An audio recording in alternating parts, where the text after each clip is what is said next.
Hello and happy Thursday evening on this final day of November. My name is Matt Stewart. I'm not Matt Stewart.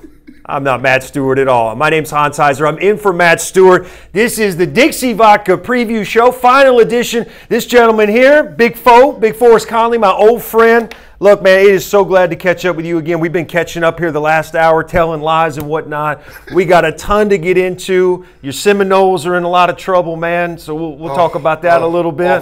Just awful right now. It's been an interesting offseason as far as the coaching carousel goes, to say the least, in the Southeastern Conference. And guys, don't forget to hit us up on Facebook Live. We'll talk to your comments all throughout the show. We'll be with you for the next hour. Do want to let you know we're going to talk to Chip Towers, breaking down the Georgia-Auburn SEC championship game. He'll give us the Georgia side of things, and we'll also talk to Justin Ferguson, giving us the Auburn side of things in a rematch from that blowout victory 3 weeks ago. And then we got two, not one, I'm not going to send you by yourself, 2 tickets for the big game in Atlanta, the big championship coming up here in a little bit over a month. So we got an action-packed show to get to today. Hans Heiser, Forrest Conley here, and let's start with the coaching carousel, my friend. Where do you want to start? You want to start with Tennessee? You want to start with Jimbo Fisher at A&M? It's your call. It's your show. Well, my heart is with this Jimbo Fisher at A&M thing, and I think it's very disappointing right now what's going on at my alma mater. When you look at Florida State, here's a team that has traditionally been a top 10 ball club. Jimbo Fisher, every offseason, there's some type of issue and there's interest by him into another program and for another program. And I think the fan base, the school, everyone is tired of it. You've got situations where he's gotten bumps in salaries for the last couple of years. They built the indoor practice facility for those kids to be able to practice when it's inclement weather. You had a bad season. So it almost feels like you're bailing on the team. And my big issue with what's going on right now at Florida State is, Jimbo, if you're not going to be there, just say that and move on. I understand it's business. Move on. But we're losing recruits now, and you're affecting the program moving forward. Yeah, and Ole Miss, we're going to find out tomorrow, the NCAA, in regards to their sanctions. Were the self-imposed sanctions enough for the NCAA? Everything that happened with Hugh Freeze, the recruiting violations allegedly coming from a couple guys from Mississippi State. Go imagine, a rival. I don't know how credible these sources are, but they've been vetted. They're going to make a decision tomorrow. Obviously, they decide to keep Coach Luke for another season around. Does that indicate to you that maybe they anticipate a little bit more hammer coming down tomorrow? Or do you think they really believe Coach Luke is the guy to lead them into the promised land? Well, I think what Coach Luke has done this season, I think, helped his cause. Here's a team that was going through turmoil, a team that could have just tanked it and shut it down and not won any ball games, and nobody would have really said, okay, these guys just quit. It's a situation that was tough, but Coach Luke stood there and took it. And I think with them beating Mississippi State, that was a big ball game from them, a big win. And Fitzgerald getting hurt, that helped the cause, of course, the star quarterback from Mississippi State. But winning that ball game, winning that rivalry game, it's a great hire for right now. I don't know how long it will be, but for right now, a great hire. Right. They don't put asterisks next to the winning team in the Egg Bowl, in case you were looking up in the Sports Almanac. I think he did an outstanding job. I think the fact that, it would have been hard to bring in a big-name free agent coach, if you will, not knowing the future of the program if they were going to be bowling eligible for a couple years. But anyway, it's his job for the foreseeable future. We'll find out more tomorrow. Lane Kiffin, man, we can't get him out of the news. He's been trolling everybody, including on Nick Saban, the University of Tennessee. And I got to tell you, he's one of the better followers on Twitter, whether you're a sports fan or not. What's your take on Lane Kiffin? Is he going to stick around at FAU? And you and I were talking before, is it just crazy to maybe, if you're Florida State, reach out to Lane Kiffin? I don't know if it's really crazy. That's an idea. That's a coach I didn't think about until you mentioned that. I think, but with Kiffin, you just got to let the sideshow go. All the Twitter, all the tweets, all that stuff. Concentrate on what you're doing. You've had a really good season at FAU. You turn that program around. You're competing, for a Conference USA championship at your home stadium. I mean, everything is working in his favor right now. But he continues to attack the 2 SEC schools that he was at and that, he unceremoniously was let go from. Right. And it's almost like, you can't, it's that jilted lover. Come on, Lane, let it go. You're doing well. And to me, he's taking himself out of some of these coaching opportunities because schools don't want all that extra stuff. Right. They just want a guy that's going to come in, help build a winning team, and go and get alumni to support the program. You know what happened is the shortcoming in the national championships last year, even though it was on the strength and conditioning coach, as far as I'm concerned, it gave him a leg to stand on. You know, he's got a little bit of leverage now with Saban. They came up a little bit short, and he's going to take advantage of that. I think ultimately it's going to propel him to a head coaching job in a Power 5 conference. He can coach. Johnny Manziel, earlier in the week, acquitted of domestic violence charges stemming from an alleged assault with his ex-girlfriend Callaway in Texas back in 2016. The CFL is going to revisit his eligibility for the 2018 year. There's no doubt if he can play, you know he can get himself in shape. But do you think we ever see Johnny football play professional football again? If you do, I think it'll be in Canada. I don't think he plays in the NFL again. I don't think he's committed enough to play in the NFL. Johnny Manziel wants to party. He wants to hang out. He wants to be Johnny Football as opposed to being John, a football player for an organization. That's my big issue with him. He is a great talent, but it's about him. It's a team of me with Johnny Manziel as opposed to a team of us. And that is the biggest issue with him. And that's why I don't know if another NFL team will take a chance on him. If they do, I wouldn't be shocked. If I were owner or I were general manager, I would not bring this guy into my organization because I can't trust him. I can't trust that he's going to be committed to my ball club. I can't trust that he's going to go out and perform. And I can't trust if he's not the starter, he's not going to continue to be involved in what we're trying to do as an organization. So I don't like the idea of him being on an NFL team. To me, if he's going to be on an NFL team again, he needs to go to Canada and earn it. And not just one good season. He needs to have 2 or 3 consistently good seasons so we can know that he's really bought back into being a professional football player. He's only 24 years old. You know, if he goes to CFL, I think it'll get some ratings. I think people will watch. And if he can keep his nose to the grindstone, notice I said that, really focusing on his work, we know the potential that he's got. Absolutely. So I do want to remind you guys, we do have 2 tickets to give away, and we're going to do it in the show. Dixie Vodka is sending a lucky winner and a guest to Atlanta in January. Don't miss out. We'll be announcing a winner due to our Dixie Vodka big ticket giveaway live here on the show, thanks to our partner Dixie Vodka, the South's best tasting vodka. All right, Hans Heiser, Forrest Conley here. We're with you for the next, I say, 45 minutes, breaking down the SEC coaching carousel. We'll talk to SEC correspondents from Auburn and Georgia, get you set for the SEC championship game going down this weekend. But Tennessee, they go 0-8 in conference this year. They lose to Vanderbilt. They fire Butch Jones. They've had, 15 coaches turn down the job from guys that were qualified for the job, whether it's your John Gruden or whomever, guys that possibly were going to take a step up to a Power 5. Nobody wants this job. How have things just snowballed at Tennessee? How have we gotten to this point? Well, when you think about Tennessee right now as a whole, first you get David Cutcliffe. Why would he leave Duke to go to Tennessee where expectations are for a national championship, which we know they're eons of years away from? So why would he leave Duke? If he gets to a bowl game at Duke, he's fine. Then Mike Gundy. Why would you leave Oklahoma State? You've got a team that's consistently at the top of the Big 12 and competing for conference championships to step into a Tennessee program that is just so unsettled.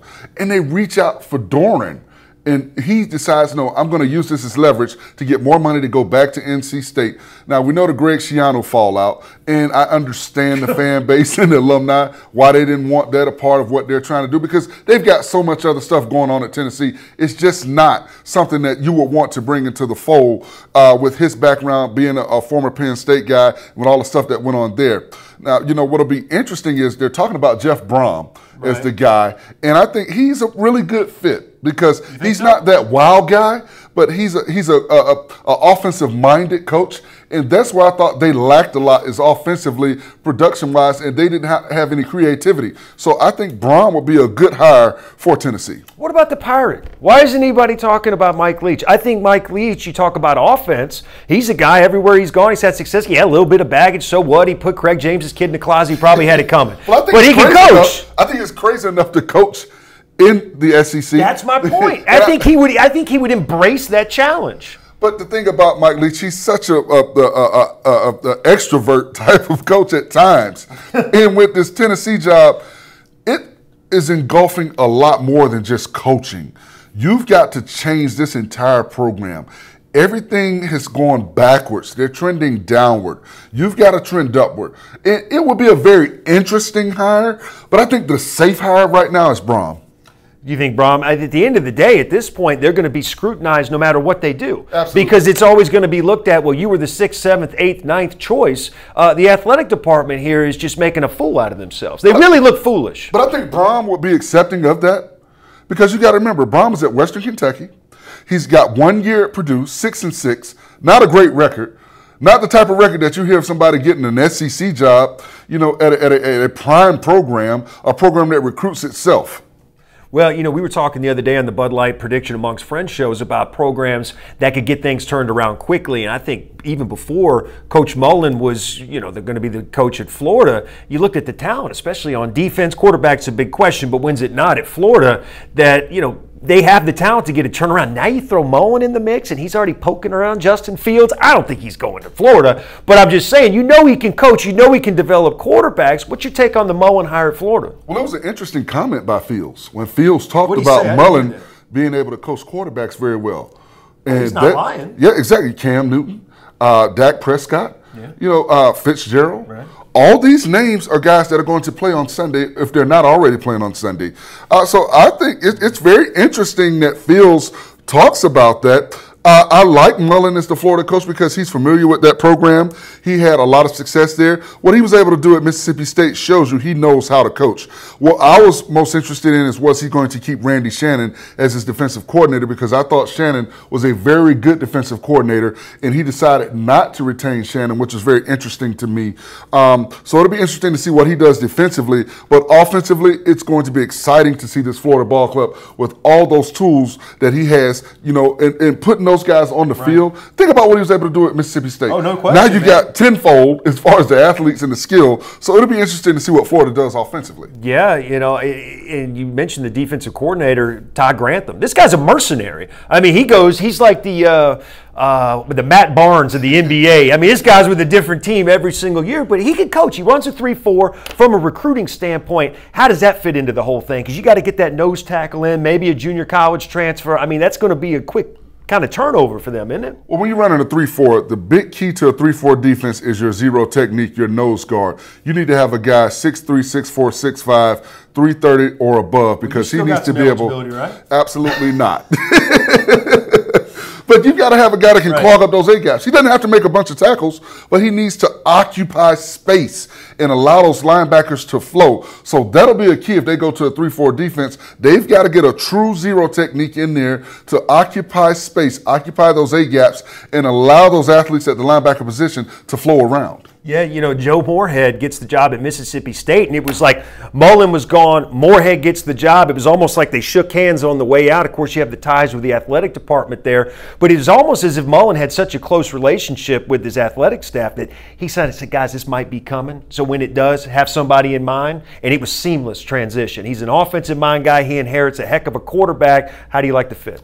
Well, I think it's a great fit. When you look at what he did at Penn State and with that offense with Saquon Barkley, McSorley, those guys have been dynamic throughout the season. And I think it was a great hire because it was instantaneously. They did not lose anything recruiting-wise. And now you've got a guy that has some Northeast ties as far as recruiting and getting more athletes down to Mississippi State to help build that program and build that team and continue to be successful. Well, you know, we talked about the Florida State side of things, obviously because of, you know, your ties to the university, but let's talk about the Texas A&M side of things to Jimbo Fisher. Obviously, the money they're talking about is significant. The facilities there, second to none, the recruiting base being in Texas. How do you see the fit of Jimbo going to the SEC West, which is the creme de la creme of college football? If you're a coach and you like to compete, whether it's on the recruiting trail or on the field, I think if you got a little dog in you, you want to be in the SEC West. Apparently, Jimbo, that's where he wants to be. Well, he's won a national championship. He's got wealth, generational wealth from the money that he's made at Florida State, the money that he will possibly make if he goes to Texas A&M, and he's got the facilities that he's been looking for. What I don't continue to like is the way that he's handling this entire process. I think if you want to go, you leave. I think he can be successful because there are a lot of athletes in the state of Texas. Texas A&M recruits itself. Kevin Sumlin's leaving the cupboard full for him if he does go. So I think he can be moderately successful, but at the end of the day, how you look to plan it. If I'm Texas A&M, how can I feel comfortable bringing you in if you're not, you're a person that every year you've been at Florida State and been successful, you're the next coach to go somewhere else when a new job opens up. So if I'm Texas A&M, my first question to you is, are you buying in? Is this where you want to be? Are you going to stay here? Do we have to go through off seasons like Florida State has had to go through every off season for the last 5 years? Is your name being the top candidate for a different job that's opening up? And that's between Jimbo and his agent. They need to make a decision, and I think that's what Texas A&M needs to get from them. If you're coming, and you're coming for the long haul. And they're not going to, they rescheduled the game to become bowl eligible against Louisiana Monroe on Saturday, so don't expect to hear any news on Jimbo's front until at least Sunday or late next week. But things continue to evolve. The one coaching job that you don't seem to hear anything about is the University of Arkansas. Mike Norvell, of course, at Memphis, his second year, coming on the back of Justin Fuentes, had some nice success there. He's a young coach, offensive-minded. His name's been brought up with Arkansas. And before I let you address your opinion on him, here's my take on the whole thing. I think that they know that Malzahn is ticked off at Auburn. He has had it with that, not the fan base, but the alumni, everything that goes into it. And I think that they're waiting to see if Auburn comes up short against Georgia and Malzahn's available. Because if he is, that's their plan. And if that doesn't work out, he's plan B. That's my take. Obvious. You think so too? I think Malzahn is the guy that they've wanted. They've coveted Malzahn for years. They wanted Auburn to lose that ball game to Alabama because it would have made it very easy for them to transition and bring Malzahn into the program. It's going to be very difficult, I think, for them to get Gus Malzahn, whether they win or lose this ball game against Georgia, because he's turned it around. He beat Alabama. When you can go 0-10 and beat Alabama as an Auburn coach, and you've had a great season. And he didn't just beat Alabama; he beat Alabama. Right. It was the pick six before. And Georgia. Exactly. Right. And he thoroughly beat them. And so when you look at that, I think that's why he'll stay at Auburn. I think they'll make sure he stays there, because who are they going to go get? Right. My grandfather used to have a saying. I'm not exactly sure what it means, but I think it applies to this situation. He used to say, every once in a while, it's nice to tell somebody to kiss old Rusty. And I don't know what that means, but you know what I'm saying? If Gus, he could win a national championship, and he could still tell him to go kiss old Rusty because he feels underappreciated there. Absolutely. Absolutely. Now, I understand. That's how I feel. Well, you go from the hot seat to being the hottest coach in the country, right, and possibly the coach of the year. Right. So that's big. In a 3-week span, you beat number one twice. Right. And that's not an indictment on Coach Norvell. I think he's a good coach, and I think more than likely he'll end up being the guy. Who knows? We'll see. Hey, we still got tickets to give away. Chip Towers coming up in 1 sec. We got a winner for the Dixie Vodka Big Ticket giveaway. Don't miss out when we give away the winner live on the show. It could be you. Yes, you. Either way, you win. Now through the end of the year, go to DixieVodka.com and use the code Dixie SEC for free shipping on your order, and go to Dixie Southern Vodka on Facebook and like their page. Let's not waste any more time. Let's jump out to our phone lines and bring in Chip Towers to get the Georgia side of the SEC Championship, a rematch with the Auburn Tigers, a game they lost by 23 points 3 weeks ago on the Plains. Chip, how you doing, man? Hey, fantastic. How you guys doing? Well, I couldn't be any better. We're a couple days away from the SEC Championship. We got a little bit going on in the coaching carousel, and nothing short of us to talk or write about. That's for sure, Chip. Yeah, it's this coaching carousel thing. It's been unbelievable to see, not just the crazy stuff that's going on at Tennessee, but just all the turnover in the league overall has been, incredible. And as you guys were just talking about, Gus Malzahn really right in the middle of that conversation. I think he's probably removed himself from the conversation at this point. But that would have really been interesting if that domino had fallen. Well, Chip, Kerryon Johnson ran for 167 yards against Georgia and was just as effective in the passing game. With as big a weapon as Johnson is for Auburn, if he can't go, how will that impact the Georgia defensive game plan? Well, I think significantly. It's kind of interesting, listening to Malzahn talk and Kirby Smart talk, and everybody else is kind of downplaying it like, Georgia expects him to play, but generally, Kirby is saying that doesn't change their offense very much. Well, maybe it doesn't change how the offense works and what they do, but it significantly changes that offense. I mean, he's obviously one of the most dynamic players in the SEC and the country, really. And it's not just what he can do, but it's just what all he does. I mean, certainly Stidham is at the controls of that offense, but nobody next to Stidham, Kerryon Johnson touches the ball the second most. He touches it a bunch. I'm not 100% sure. I was just getting ready to look at this, and when you guys called me to add up exactly how many times Kerryon Johnson has touched it, but I think it's the last 5 games during this winning streak. Maybe it's an average of 32 touches a game. I'm not 100% sure about that, but obviously, he carried the ball 30 times. Rushed it 30 times against Alabama, carried it 31 times or 32 times against Georgia, and was also the leading receiver. That's a lot of work. And so, other people getting those touches, or other people going to get those touches, or other people going to do as much with those touches if they get them? No. I mean, it's significant. I think it changes everything if he can't go. I think even if he goes and he's not 100%, if he's 75% or less, that's going to change things significantly. Chip, let's talk about the Georgia passing game. 28 passing attempts for Fromm in the last matchup of these teams. That's not where you want to be if you're Georgia. I think the 2 running backs split 20 carries. That's not where you want to be if you're Georgia. But when they have passed the game this year, Fromm has really developed a good relationship with Javon Wims. He's got some great hands. Talk a little bit about their relationship and how they can use that in the passing attack against Auburn coming up on Saturday.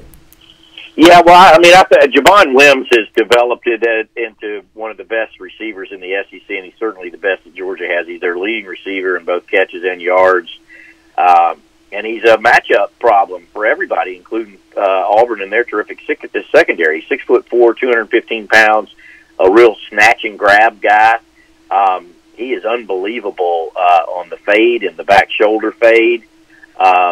But he can catch it all. He's shown it. And I actually thought that was I thought he was under-targeted in the Auburn game, even though he had a touchdown catch and was Georgia's leading receiver. I think he only caught 3 passes. Now, a lot of that had to do with Auburn's defense and the time that Jake Fromm was given, or the lack of time.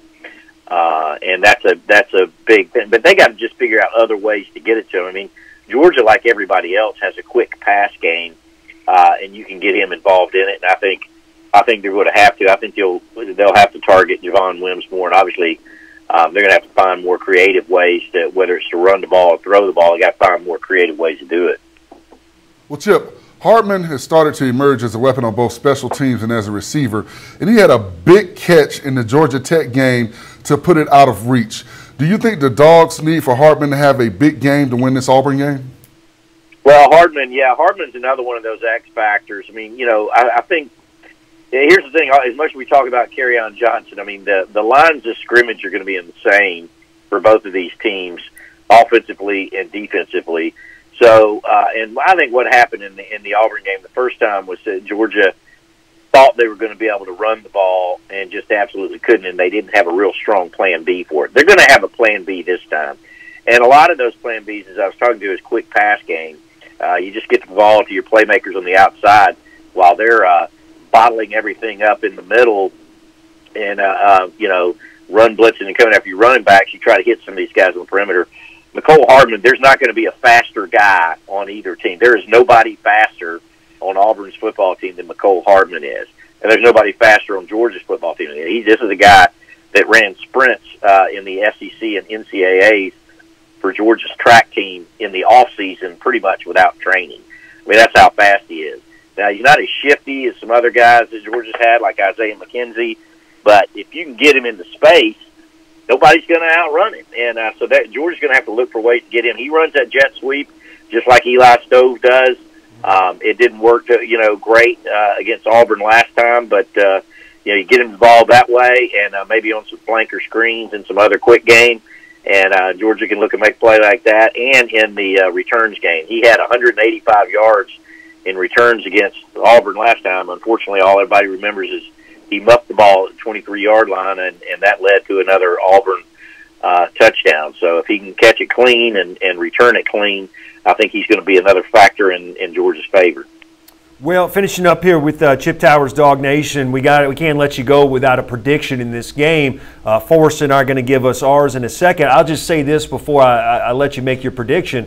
I feel like that butt whooping they got from Auburn a couple weeks ago was a good thing for Georgia and might give them a chance in this game. What do you think their odds are on Saturday? Yeah, I mean, the bottom line is what happened in that last game doesn't matter now. And I mean that for both teams. I mean, it's just, win and you're in. Right. That's all that matters. And so, yeah, it might have been good for Georgia. I mean, it might have proved them to be a fraud in some regards. I mean, they certainly hadn't run up against anything like they saw in that game. But I do think it's going to be a different game. Anybody who was there that night, in fact, some of our Auburn writers for SEC Country this week told me that the atmosphere for Georgia-Auburn was even more intense and kind of electric than it was a week later against Alabama. I think that's because there was more tension in the air, but, certainly anybody who walked into Jordan-Hare that night was going to lose.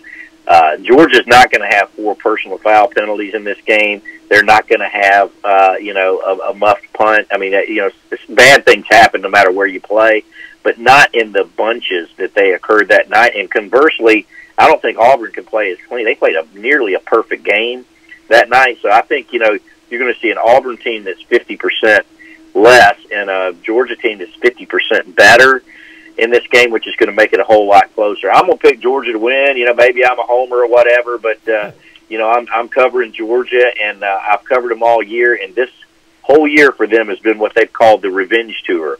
4-0 against teams they lost to in 2016. Now they're playing the only team they lost to in 2017. Georgia improves to 5-0 in those games. They win 27-23 in a close one on Saturday. Chip's even throwing scores out there, 27-23. Chip, hey, thank you so much for joining us, man. Good to talk to you again. Have a great rest of your week. Enjoy the game on Saturday, and hopefully we'll catch up with you in a couple weeks and talk about the Rose Bowl. All right, I'd love to. I'd love to be talking about the Rose Bowl. All right, there he is, Chip Towers from Dog Nation. It's real interesting, real quick. I was talking to a buddy of mine earlier this afternoon, and he's a Clemson fan, and he said, you don't want any, if you're Georgia and you win that game, you don't want any of Clemson. And I said, wait a second, let me ask you a question. Who's playing better football right now than the Auburn Tigers? And he said, nobody. So that's my point. So if you're Georgia and you beat Auburn on Saturday, you beat anybody. Absolutely. Well, I think for Auburn, what has been a big time for Auburn is the fact that Stidham has been playing well. When Stidham plays well, it opens up the running game for Johnson. Because Johnson has played so well, teams are packing the box when they were daring Stidham to beat them. And then all of a sudden, Stidham starts to play very well, and he starts to beat teams. He's been efficient throughout, I think, the second half of the season, and he's a big reason why they're doing so well. He's a big reason why they are dynamic and they're not one-dimensional. For a while, all Auburn wanted to do was run the football and try and run over you and beat you up and pound you. But now, with Stidham playing well, they have a diversity to their offense, and they can do more. Right. So I don't know if you heard the phone beeping or not. If you did, I apologize. If I look confused or forced, they did hear it. They did not hear it. Never mind. So it didn't really matter. I heard it. I was very confused. See, we did a good job. We didn't even recognize that it was going on. I was confused. I'm not going to lie. But I'm glad we're professionals, though. We'll work through it. We are professionals. So thanks again to Chip Towers for joining us. We'll talk to Justin Ferguson here coming up a little bit. Get his take on the Auburn side of things. Question and comments coming in. Jerry Johnson says Auburn played horrible. They had to cheat and draw Alabama into fouls. I guess he's talking about the Auburn-Alabama game. Look, man, let it go. I'm not getting caught up in this Auburn-Alabama stuff. Y'all settle that on your own time, okay? I'm so tired. Well, let Auburn get one. Alabama, you beat up on them all the time. This is Justin. You beat up on them all the time. Give them a break, man. They won the game fair and square. Alabama can't win every year, man. Let me tell you something. These Alabama people are messed up. They don't know what to think right now. They're dog cussing Urban Meyer because there's a chance that if something happens, Ohio State could get in over them as a 2-loss conference champion, so they're upset about that. That ain't even happened yet. They're outside looking in. They haven't played a strong schedule. I think they're maybe the top 4 team in the country. I don't. You don't think so? They haven't played anybody, and when they did play somebody, they got their butts whipped. Right. And not to take anything away from Bama because they're always a very dominant ball club. But I think for the first time, there are 3 or 4 teams that we can arguably say can beat Alabama on any given Saturday. And I think the big difference this year is Alabama has no control. It's not like before during the BCS era where they could slide back in there. I think the only way for Bama to get in there is for Oklahoma to lose, because you look at the Miami-Clemson winner, they're going to be in there. I think Ohio State-Wisconsin winner is going to be in there. And I think the Oklahoma-TCU winner is going to be in there. But the fact is, if Oklahoma wins, they'll be in there. Yeah. But at the end of the day, we know the Auburn-Georgia win is going to be in there. So for them to get in, it has to be Oklahoma losing to TCU, because TCU has 2 losses. They're farther down in the rankings far enough where I don't think they would jump over Alabama. Don't you think that the winner of the SEC is going to be in that 2-3 seed, a 1-loss SEC champion? They're not going to put them 4. They wouldn't put undefeated Wisconsin Big Ten champion if they were to win in front of them, would they? I think they still would, because you look at who these teams have played. You look at Georgia and you look at Auburn's schedule. They played much tougher schedules. Right. They played much tougher opponents. Wisconsin, you can't get mad at them because they play who's on their schedule. But I think that if you're an SEC team and you win, you'll be number 2. I think Clemson, if they win, Clemson will be number 1. I think if Miami wins, then Miami goes to either 2 or 3, and the SEC winner goes to number 1. But if Clemson wins, they'll remain number 1. Guy just said, Brandon Pope says Chaney's got to recognize the blitz packages. I thought that was one of the biggest things in the game, where they sold out on a blitz, not once, but twice. Auburn audible, changed out of the play. They threw right at the blitz, wide receiver screen, 60-yard touchdowns. Not once, 2 times. So that's 14 points that Georgia gave Auburn, so we'll see. We got Justin ready? All right, don't forget, guys, we're giving away our tickets here. And, the winner is in. If you enter our Dixie Vodka Big Ticket Giveaway, stay tuned. We'll be announcing the winner right here. Hopefully we'll see you in Atlanta in January. Dixie Vodka, the South's best tasting, is available only in the South and made by Southerners by Southerners. All right, let's jump out to the phone. Let's get the Auburn side of things for the SEC Championship game. And let's reach out to Justin Ferguson. Justin, how you doing, man? Good to hear from you. Doing well. How are y'all? We're doing good. So, of course, Kerryon Johnson, what are you hearing? What's the deal? Well, Kerryon Johnson was able to practice this week in a limited capacity. I've heard that he was able to actually go in some capacity all the way up till on Sunday, right after he had suffered the injury on Saturday. That's good news for Auburn. He has the shoulder injury. He's a tough guy. He's played through a lot of injuries. Trey Williams, Auburn's senior linebacker, had to play through pretty much the same kind of injury, it looks like in the Iron Bowl. He's confident he's going to play. All of his teammates are confident that he'll play. Gus Malzahn is kind of playing his cards close to the vest right now, kind of keeping him there and saying it's still day-to-day and a game-time decision.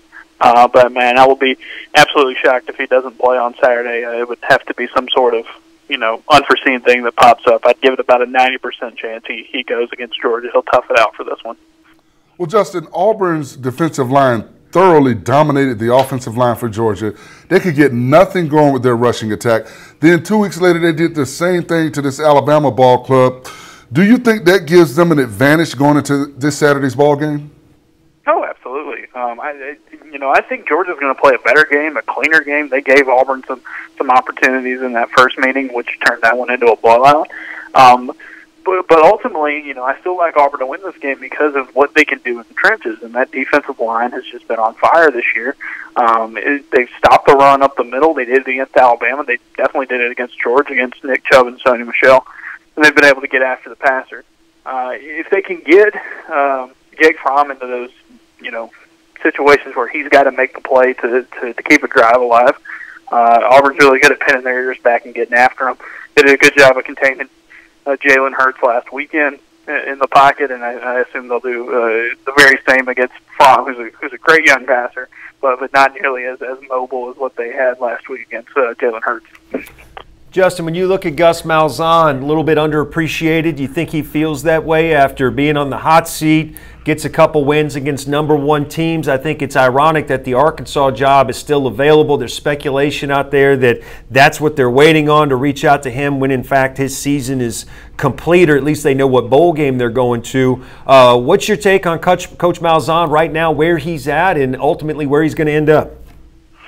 Well, I ultimately think Gus Malzahn will stay at Auburn, and he's pretty much hinted at it. He hasn't come right out and say, no, I'm not leaving for Arkansas, but he's talked so much these last couple of weeks since those rumors kind of got on fire after the Georgia win, that he's built something here at Auburn. They have a really balanced roster. They're going to return a lot of starters next year from a team that could potentially be the defending SEC champions.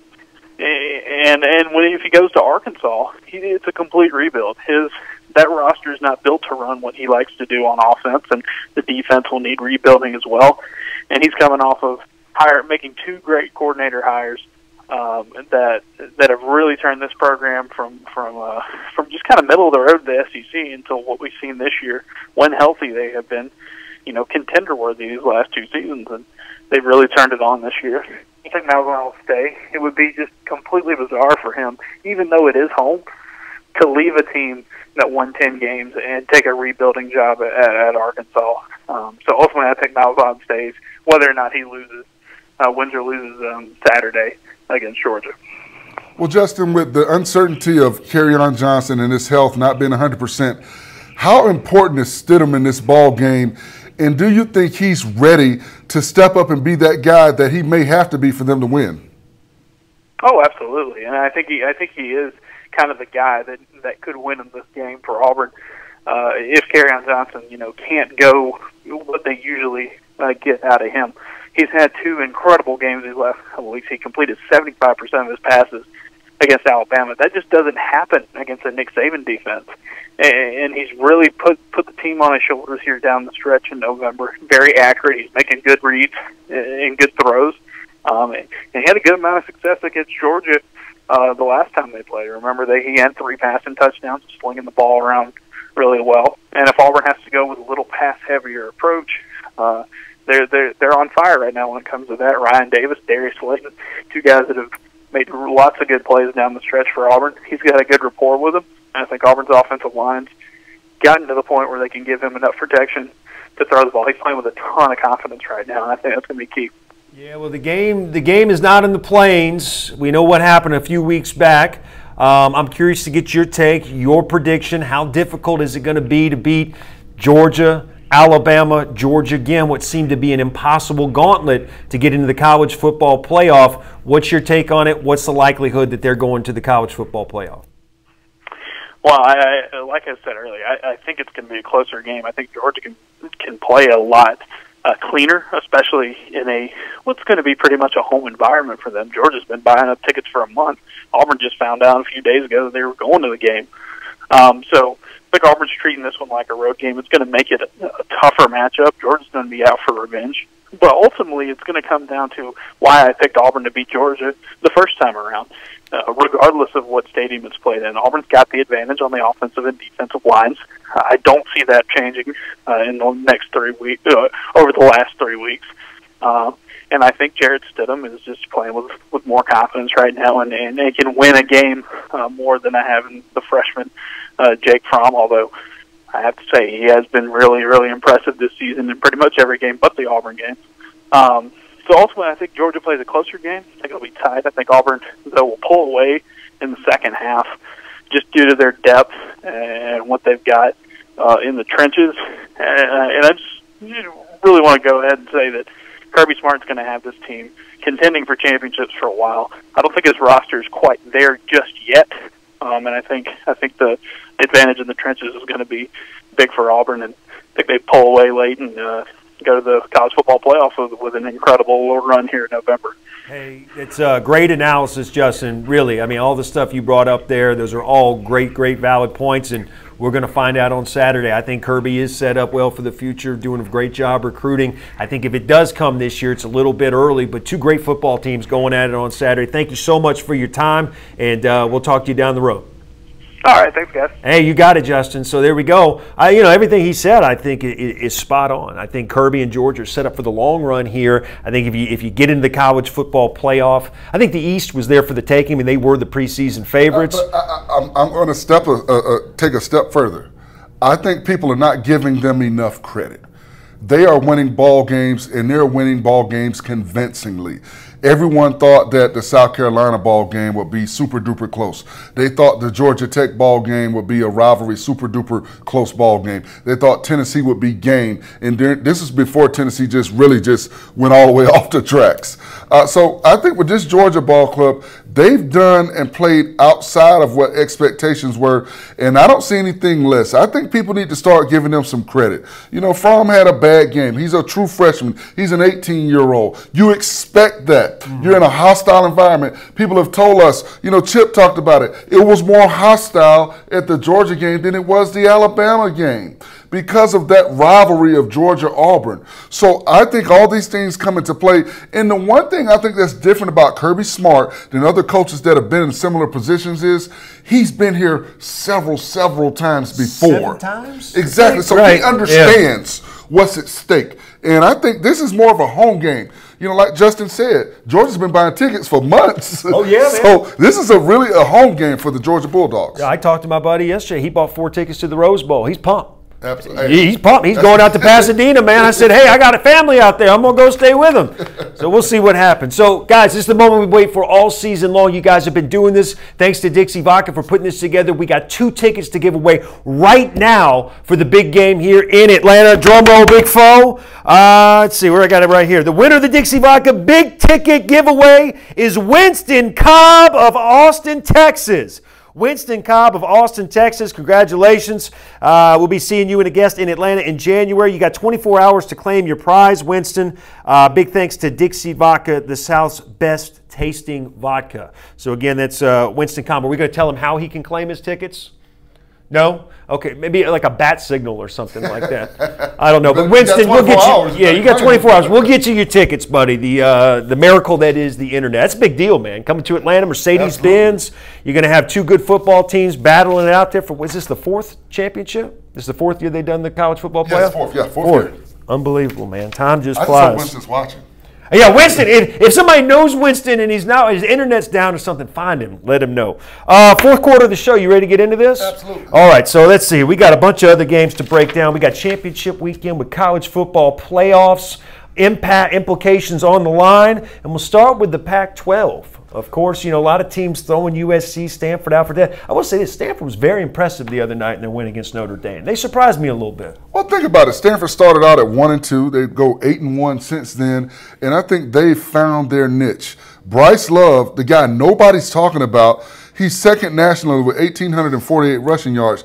But on the other side of the football, you've got Ronald Jones for USC, a running back, averaging 152 yards in November. So he's peaking at the right time. And you're playing against a Stanford defense that gives up 134 yards rushing, which sounds like a lot, but they were giving up 184 yards just a month ago. So they're getting their stuff back together defensively.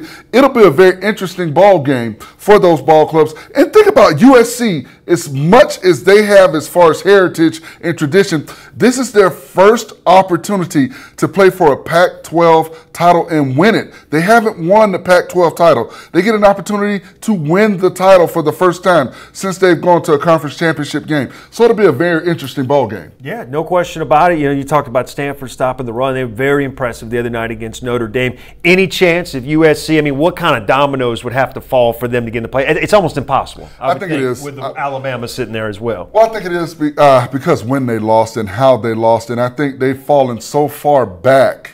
I think the Pac-12, unfortunately, is out of it this season. They don't have the power as far as the teams that they've played to stay in it, and I think they're out of it. All right, Big Ten, it's going to go down on, I believe that's a night game. I believe it's a night game coming up on 8 p.m. kickoff. 8 o'clock Saturday. Ohio State, they found a way to get it back in the mix. They beat Penn State this year. To me, Penn State was the better team, but we'll save that for another show. Ohio State's in. They're going up against undefeated Wisconsin, the underappreciated Badgers. Year after year, they just seem to fly under the radar, and here they are again, undefeated, everything at stake for them. What do you look for in this football game? I look for an angry ball club in Wisconsin that's been, you know, everybody's just dissed them all year. They've just acted like Wisconsin is just trash, and all they've done is won. I've been one of them. I thought Michigan was going to beat them. But all they've done is won. Right. And you disrespect the team, you give them motivation. Remember the last time they played Ohio State in this championship game, they lost 59, was it 58 or 59 nothing? Whatever it was, they got drugged. Right. And it wasn't good. So I think for Wisconsin, they understand what's at stake. I think they get in if they win. I think Ohio State gets in if they win because it's a Power 5 conference and because Ohio State is right where they need to be in the rankings to jump up far enough. I think they get in if they win. They would be the number 4 team, but I think they get in if they win. But I think Wisconsin is going to shake up the world, and they're going to do some things that people aren't expecting them to do. I hope so. You know, you mentioned Ohio State being in the college football playoff, and my face just went like this. I can't help it. I just can't help it. I don't want to see that, but that's just my personal opinion. It would be a cool story Wisconsin got in there. Absolutely. You know, just kind of stuck it to everybody. If they told everybody to kiss old Rusty, whatever the hell that means. So, lastly, Big 12. Big 12 we got going on, a rematch. TCU, Baker Mayfield. This guy's had a heck of a year. Oklahoma's defense much maligned all season long, and that's fine when you're putting up 55 points every game. Yeah, but at some point in time, that runs out. We saw it happen to Oklahoma a couple of years ago at Clemson. You know, defensively, they can't stop anybody, and when they play a defense that can hit you in the mouth, they'll shut you down. Now, for the Horned Frogs, they're very likely out of a playoff berth, but they can play to spoil Oklahoma's season. They can play to spoil Baker Mayfield's swan song in the Big 12.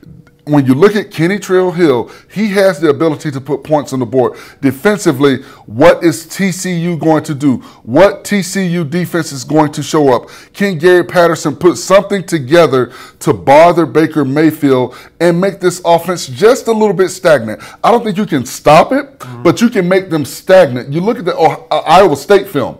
They made them stagnant at times, and you have to continue to score. You have to keep pressure on this Oklahoma team. If you let them score, and you're not scoring, if you trade field goals for touchdowns, they're just going to run away from you. Alabama is going to keep a close eye on this game. They'll be pulling for the Horned Frogs on Saturday, no doubt. Only way they get in. Only way they get in is Oklahoma gets beat. But because of that porous defense, they got a chance. Absolutely. You know, they got a chance. So we'll see what happens. That's a tough one right there. Right. ACC, this one, I think the line opened up at 6.5. It's up to 9.5. I think a lot of people, including the gambling experts, feel like Clemson's going to pull away in this one. Miami maybe exposed a little bit on the road at Pitt a couple weeks ago. Very disappointing performance by their quarterback. But that defense is legit. And, you know, Brian has played extremely well this year. It's on a neutral field. I'm kind of torn. I feel like the U's got a trick up their sleeve. I think it's going to be closer than the 9.5. They've just had such a great run this year. But I just think Clemson's just got some dogs, man. They got so many athletes, especially on defense. They're going to be tough. When you look at this conference championship game, to me, it's the one that has the most opportunity to have inclement weather. Where it's being played and what time it's being played. The defensive lines will determine the winner of this this ball game. For Clemson, Christian Wilkins and Dexter Lawrence are monsters in the middle. But on the other side for Miami, R.J. McIntosh and Kendrick Norton are big-time players. The thing I think that hurts Miami is injuries. Your top wide receiver, Amon Richards, out after hurting his knee, tearing his meniscus this week in practice. Christopher Herndon tore his MCL in the ball game against Pittsburgh. And then they lose Mark Walton, arguably the best overall offensive player for this ball club. So Malik Rozier, the quarterback, the maligned quarterback that did not play well at all at Pittsburgh, will have to have a big ball game. That is the key. Can Malik Rozier right the ship, right his wrongs? I like the fact that Mark Richt immediately after the game said that Malik Rozier is our quarterback. Let's just not even go there. I didn't like the fact that he pulled him out the game, but I like the fact that he made sure to let the media know so there's no controversy and to reassure the young man that he is your guy. Right. It's a big-time opportunity for Malik Rozier to right the ship, and I think defensively it's going to be a big-time ball game. The one thing that I've seen about Kelly Bryant that I don't like, he's not consistent getting down the field, and I think that's going to be key. Can he throw the football effectively? Miami has the horses to stop you defensively if you're trying to run the football. Can he get a vertical game going with that Clemson offense? I want what kind of crowd that's going to be. I wonder if they'll get some Miami folks up there. You know they will. Oh, Everything absolutely. that's on stake, that's going to be an interesting thing. Clemson loses the game. They got a chance to backdoor into that 4-seed, or is it a wrap for them? That's a wrap. It's a wrap. Yeah, it's a wrap because that'll be 2 losses. That'll be two losses, but they are the number 1 seed. I'm just saying. Maybe some other teams lose. They can get into it. I think that right now the SEC was the only team 5-6 weeks ago that had the opportunity to get 2 teams in. And the reason why, because you would have had a number 1 versus number 2 in the conference championship game, 2 teams undefeated and historically the best conference in college football. And you look at the schedules. I think we all know that Alabama gets a mulligan every season. They can lose a game and they're still going to be in it. But I think with Georgia being a surprise team, if both of those teams were undefeated going into the conference championship ball game, I think both of them would have gotten in no matter what the score was. Hey, big congratulations again to Austin Cobb. Thank you so much for being Winston Cobb, sorry, of Austin, Texas. 24 hours to claim your prize, Winston. It's not too late. Now through the end of the year, go to DixieVodka.com and use the code DixieSEC for free shipping on your order. And go to Dixie Southern Vodka on Facebook and be sure to like the page. All right, prediction time. We just went over the games. We kind of left you a little bit of inkling as to which way we were leaning. Do we have a graphic for this bad boy? Oh, boom. Okay, so we don't. So we're going to go Pac-12 predictions. Are we doing it with the line or no one? We're doing it with the lines, correct? Against the spread. I'm going to take the Cardinal +3. I like Stanford in this game, getting points. USC. Okay. I'm going with USC. I think they're going to win the game outright. I think they'll cover, and they'll do very well in this ball game. They've been waiting for this opportunity, and Darnold will have that game that everybody's been looking for him to have in a big-time ball game. Yep, Big 12, TCU laying 7 points. That seems like, obviously a touchdown, but that seems like an awful lot against a team that isn't really known for their defense. I like TCU to cover this. I don't know that they win the game, but I like it to be closer than a touchdown. I'm calling for the upset right now. I think TCU Big Foe is not on only the covers, record. I think they're going to win the ball game. The Alabama people are jumping up and down with their Dixie vodka right now, man. You just made about 10,000 fans. Absolutely. Immediately. All right, Big Ten, Forrest, what are you thinking there? Ohio State -6 against Wisconsin. You said Wisconsin's going to win the game. Wisconsin's going to win the game. I'm going with the Badgers, baby. I like the dogs in these too. I like Wisconsin getting 6 points. I don't know that they win the game. By the way, guy gets Badgers hurt. But he's going to play, they're saying. But why would you play a guy that's not healthy? With a torn meniscus and a guy who relies on his athleticism, this is just, especially as well as the kid played last week. He's a quick twitch player. Why not play the young kid? I'm a quick twitch player. I can relate. I can relate. So we both like Wisconsin in this game to cover. I don't know that they win. ACC, Clemson's just tough. I got Clemson on it. I think Miami keeps it close in this one. 9.5 is a lot of points, man. I think Miami keeps it close early, but I think attrition starts to set in. Miami has too many injuries. They've got an injury at every level on their offense as far as, the running back, their top running back, their top receiver, their top tight end. So those are weapons that Malik Rozier doesn't have. So I think Clemson gets it done. All right, and then just for bleeps and giggles, we're going to throw in Louisiana Monroe going down to Florida State as you guys try to become bowl eligible for the 4,000th consecutive year, and you will stoop to no levels. You'll do whatever you can to keep it going. Hey, man, y'all can't help a hurricane came through. What's the line on this game? 27 points? You guys going to cover? I think Florida State will win the ball game, but I don't think they'll cover. I think there's a lot going on down there behind the scenes that we're not aware of. I think players are frustrated because they don't know what's going on. Point. And I think because of all the distractions, it will affect those kids and their performance on the field. You're going out with a coach that you think is very likely going to be his last ball game. So I think those kids are a little frustrated. They're a little angry. The fans are angry. The alumni is angry. Nobody knows what's going on right now. So I think they do win this ball game. They extend the bowl streak, but I don't know if it's by 27 points. The one thing about Monroe you have to be wary of, they can put points on the board. They just can't stop anybody. And I think Florida State can get more stops than Monroe can. All right, here's the big one. This is SEC country leading up to this moment. Rematch, Auburn, Georgia. Line is 2.5. Forrest, take it away. Dogs. Yeah. The dogs. The dogs are going to show up. I'm with you. And they're going to win, and they're going to win handily. It's not going to be like the last ball game. And it was interesting. We had Chip and we had Justin on. The Auburn guy went with Auburn. The Georgia guy went with Georgia. I told you that when I got the rundown. And they gave us every reason why they went with him. And I understand your support, but at the end of the day, I think this is the game that Georgia wanted. Everybody said Georgia did not want to play Auburn. They'd rather play Alabama. They didn't want to see Auburn again. I think they did. And I think this is an opportunity for them to right the ship. And you think Nick Chubb and Sonny Michel run hard? Wait till Saturday. They're going to run extremely hard. And that defense, and with Kerryon Johnson not being 100%, you got to remember, He pretty much took himself out of the ball game. He was in the tent. He had tears coming down his eyes. That's because they were chanting his name before us. That's because they were chanting his name.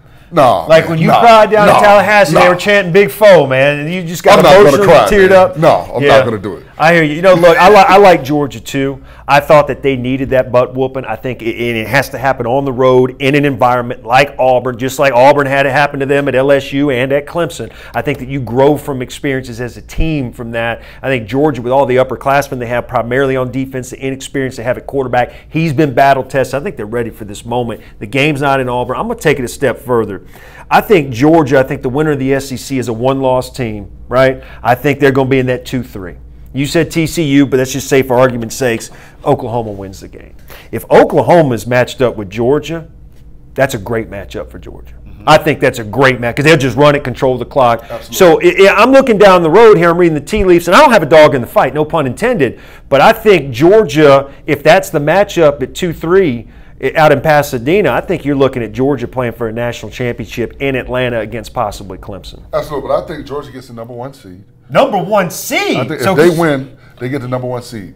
Wow. And I say that you can make an argument for that. Auburn is a bigger opponent for Georgia than Miami is for Clemson. I think Georgia gets the #1 seed. I think Clemson gets the #2 seed. I think Wisconsin would jump to #3 if they win because they would be an undefeated Power 5 conference champion, and I think Oklahoma would be at #4. So you would still get that Georgia-Oklahoma matchup, 1 versus 4. In New Orleans. Absolutely. Right. Which I think Georgia would earn the right to play closer to home. Remember when Alabama earned the right to play closer to home in New Orleans. So I think it's the same premise. Man, it's going to be a lot of fun. And it all starts tomorrow night. Tomorrow night, you got Pac-12, Friday night special. So I'm going to go home, I'm watch a little Thursday night football, watch Dak Prescott, throw for about 50 yards tonight. And that's it. Tony Romo in disguise. Man, good Lord. Guys, thank you so much all season long for being a part of the show. Super congratulations again to our gentleman, Winston Cobb, you betcha, buddy. Don't forget to claim your tickets, and thanks to everybody for watching all season long. Thanks to Matt Stewart for letting me fill in. Thanks to all our production staff behind the glass, and Forrest, it's great to see you again, man. Absolutely. Honestly. Absolutely. Everybody have a great rest of your evening, and we'll talk to you soon. Oh, don't forget, we got a gambling show coming up next. Stay tuned for the Wizard of Odds presented by MyBookie.com. That's coming on 9 o'clock? 9 o'clock. We'll see you then. Good night.